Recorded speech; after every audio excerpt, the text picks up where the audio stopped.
வருடத்தின் புத்தகத்தில் சந்தோஷமில்லாமல் போன பக்கங்கள் கூட பல இருந்தது. தேவ சமாதானம் இல்லாத பக்கங்களே இல்லை. யாருமே இல்லாத பக்கங்கள் நிறைய உண்டு. தேவன் இல்லாத பக்கங்களும் அவர் பிரசன்னமில்லாத பக்கங்களும் ஒன்று கூட இல்லை, ஒரு வரி கூட இல்லை. உறவுகள் பல விலகிய பக்கங்கள் இருக்கிறது. தேவன் விலகிய ஒரு புள்ளி கூட இல்லை. அவர் என்னை வெறுத்த சிறு பகுதி துளியும் இல்லை.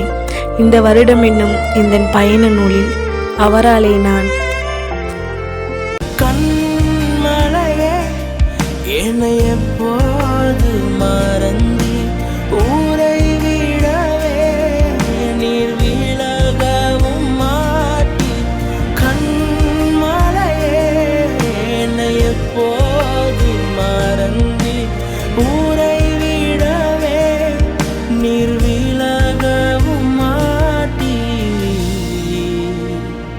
ஆராதிப்பேன் உம்மை மாத்திரமே ஆராதிப்பேன் உம்மை மட்டுமே இயேசுவே ஆராதிப்பேன் உம்மை மாத்திரமே ஆராதிப்பேன் உம்மை மட்டுமே